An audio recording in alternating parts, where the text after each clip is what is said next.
आज शिव महापुराण जी की कथा के क्रम में आज शिव महापुराण जी के शतरुद्र संहिता का आज 37वां अध्याय।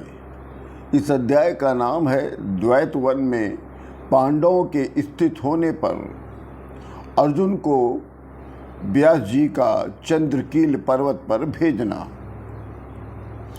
शिव जी का किराता अवतार। द्रुत कीड़ा में कौरवों से हार कर पांडव द्रौपदी को लेकर द्वैत वन को चले गए। एक दिन पांडवों को शप्त करने के लिए कौरवों ने महामुनि दुर्वासा को छल से प्रेरित करके वहां भेजा। दुर्वासा वहां आकर अपने 10,000 छात्रों को लिए मनो अनुकूल भोजन मांगा।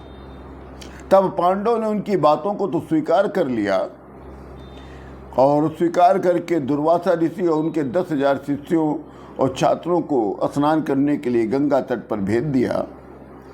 परंतु उनके घर में अन्न का एक दाना नहीं था, क्योंकि जब द्रुत कीड़ा में वो कौरवों से हार गए थे तब वो वहाँ से सब कुछ हार कर वन में चले आए थे।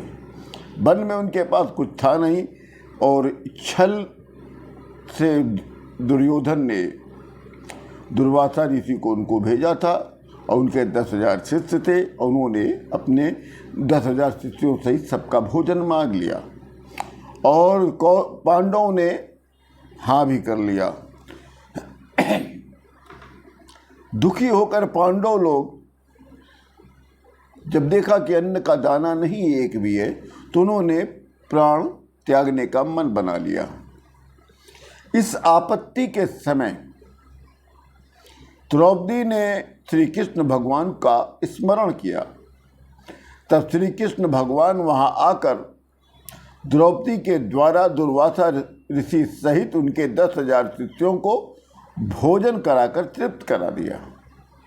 भोजन उपरांत दुर्वासा ऋषि अपने 10,000 शिष्यों के साथ वापस चले गए। तब पांडव लोग कहते हैं कि हे श्री कृष्ण भगवान, दुर्योधन हम लोगों का महान बैरी है। अब आप बताइए कि हम लोगों को क्या करना चाहिए। तब कृष्ण भगवान कहते हैं कि हे पांडव, अब आप लोग विशेष रूप से शिव जी की भक्ति में आप लोग लग जाएं।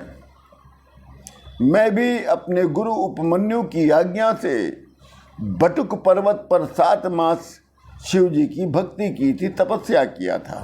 तब मैं शिव जी की ही कृपा से आज मैं सर्व समर्थकारी हूँ। मैं निरंतर शिव जी को भजता रहता हूँ। तब शिव जी साक्षात प्रकट होकर मुझे अभीष्ट वरदान दिया था। तुम भी इस समय इस विपत्ति काल में शिव जी का स्मरण करो, उनकी भक्ति करो। इतना कहकर श्री कृष्ण भगवान वहाँ से द्वारका चले गए। पांडवों ने दुर्योधन के बल की परीक्षा लेने का एक और तरीका ढूंढ लिया। अब उनके पास एक भील को भेज दिया। वो भील दुर्योधन के राज्य में रहता था और उसे भेजा गया, और इसलिए भेजा गया कि तुम वहां जाकर पांडवों के गुण और पराक्रम के बारे में पता लगा कर आओ। उस भील द्वारा दुर्योधन ने जो भेज दिया, वहां जाने पर जब दुर्योधन को ये पता चला कि उनके बल, उनके पराक्रम, उनके गुण, तब दुर्योधन को दुख हुआ। इधर पांडव लोग भी आपस में विचार मंथन करने लग गए कि अब हम लोगों को क्या करना चाहिए।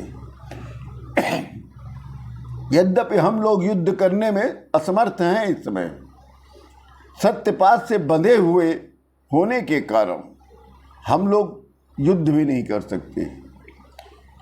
उसी समय मस्तक में भस्म लगाए, गले में रुद्राक्ष की माला, सिर जटाजूट पंचाक्षर मंत्र का जप करते हुए साक्षात धर्म के अवतार श्री व्यास जी महाराज जी वहाँ आ गए।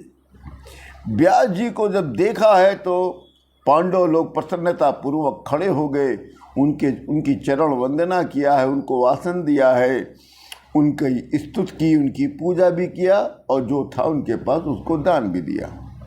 और पांडवों ने हाथ जोड़कर कहा कि हे प्रभु, हम लोग ने जो आज तक पुण्य कर्म किए थे उसी पुण्य कर्म के प्रताप से आज हम लोगों को आपका दर्शन प्राप्त हो गया। आपके दर्शन से हम लोग तृप्त हो गए। हे पितामह, नीच कौरवों ने हम लोगों को बहुत दुख दिया है, जो आज आपके दर्शन से वो दुख दूर हो गए। आज विश्वास हो गया कि सारा दुख लौट कर अब नहीं आएगा। आप जैसे महात्माओं का स्वभाव कल्प वृक्ष के समान होता है, वैसे ही महात्माओं के दर्शन मात्र से दरिद्रता समाप्त हो जाती है। बताते हैं कि जहाँ कल्प वृक्ष रहता वहाँ दरिद्रता नहीं रहती है, और जहाँ महात्माओं का चरण पड़ता वहाँ पे भी दरिद्रता नहीं रहती है, वहाँ सब मंगल ही मंगल होता है। महात्माओं का चरण जो होता है मंगल सूचक होता है। अब हे व्यास जी महाराज, अब हम लोगों को कोई ऐसा उपदेश दीजिए जिससे हम लोगों का दुख दूर हो जाए। तब व्यास जी महाराज कहते हैं कि हे पांडव, आप लोगों ने सत्य का लोप नहीं होने दिया, इसलिए आप लोग धन्य हैं। अब आप लोग दुख मत करिए। सत्पुरुषों का स्वभाव ही है कि मृत्यु पर्यंत तक सत्य और धर्म का त्याग नहीं करते हैं। यद्यपि हमारी दृष्टि में पांडव और कौरव दोनों एक समान हैं, किंतु बुद्धिमान धर्मात्माओं का पक्षपात, जो धर्मात्मा होते वो पक्षपात नहीं करते।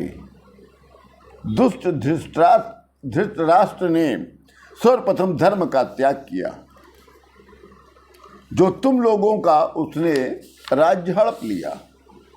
धृतराष्ट्र के जैसे कौरव पुत्र हैं वैसे ही पांडव तुम भी उनके पुत्र हो। तुम्हारे पिता के मृत्यु के बाद तुम लोगों पर धृतराष्ट्र को विशेष अनुग्रह करना चाहिए था, लेकिन उसने कभी नहीं किया। उसने अपने पुत्रों को अनर्थ करने से भी मना नहीं किया। यदि पूर्व में अनर्थ करने से वो रोक लेता तो कदाचित इतना बड़ा अनर्थ आज न होता। जो होना था वो तो हो गया, क्योंकि होनहार कभी मिथ्या नहीं होती। अतः ये धृतराष्ट्र एक महादुष्ट प्राणी है। आप लोग धर्मात्मा हैं, सत्यवादी हैं, इसलिए दुखी ना हो, निश्चित आप लोगों का शुभ होगा। इसमें विचार करने की कोई आवश्यकता नहीं। तब पांडवों ने कहा कि हे नाथ, हे व्यास जी, आपने तो सत्य कहा, किंतु ये दुष्ट लोग निरंतर ही दुष्टता करते चले जा रहे हैं और दुख दे रहे हैं। जब घर में रहते थे तब भी हम लोग को दुख देते थे, आज हम लोग वन में रह रहे हैं तब भी हम लोगों को दुख दे रहे हैं। इसलिए हे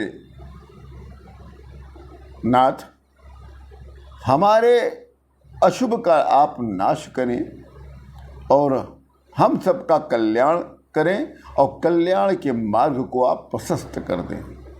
श्री कृष्ण भगवान ने कहा था कि हम लोगों से कि अमंगल के विनाश के लिए हम लोग शिव जी की आराधना करें, परंतु उनकी आज्ञा का पालन करने में हम लोगों ने बहुत देरी कर दी। अब आप ही कोई उपदेश दें। तब व्यास जी महाराज कहते हैं कि हे पांडव, तुम लोग परब्रह्म शिव जी का दर्शन प्राप्त करो। ब्रह्मा से लेकर इस जगत में जो कुछ दिखाई पड़ रहा है वो सब शिव जी ही हैं, सब शिव स्वरूप हैं। एकमात्र शिव ही ध्येय है और एक ही मात्र शिव जी पूज्य हैं। अतः तुम लोगों को शिव जी की पूजा करनी चाहिए, उनकी शरण में चले जाओ। वो दुष्टों के विनाशक हैं और सज्जनों के रक्षक हैं। और हे अर्जुन, क्षत्रियों को योग्यता प्राप्त करने के लिए शक्र विद्या से शिव जी का जप करना चाहिए। शिव जी की उपासना करने वाले क्षत्रियों को सर्वप्रथम शक्र विद्या का जप करना आवश्यक है। इस कारण हे अर्जुन, तुम सर्वप्रथम शक्र विद्या का जप करो और प्रथम इंद्र तुम्हारी परीक्षा लेंगे, फिर इंद्र प्रसन्न होकर संपूर्ण विघ्नों का विनाश करेंगे, तब वो शिव जी का तुम्हें मंत्र देंगे। इतना कहने के बाद व्यास जी ने अर्जुन को अपने पास बुलाकर इंद्र विद्या का उपदेश दिया है। तब अर्जुन पूर्वाभिमुख होकर इंद्र मंत्र को ग्रहण किया। और फिर व्यास जी पुनः कहते हैं कि हे अर्जुन, तुम इसी समय इंद्रकील पर्वत पर जाओ और वहाँ जाकर गंगा के किनारे बैठकर तपस्या करो, और ये विद्या तुम्हारा अदृश्य रूप से हित करेगी, तुम्हारी सहायता करेगी। हे पांडव, तुम लोग धर्म का आश्रय लेकर यहीं पर निवास करो, तुम्हें सिद्धि अवश्य प्राप्त होगी, संदेह और संशय मत करो। इसी के साथ शिव महापुराण जी के शतरुद्र संहिता का ये 37वां दिव्य अध्याय पूर्ण होता है। आप सभी लोगों को राम राम।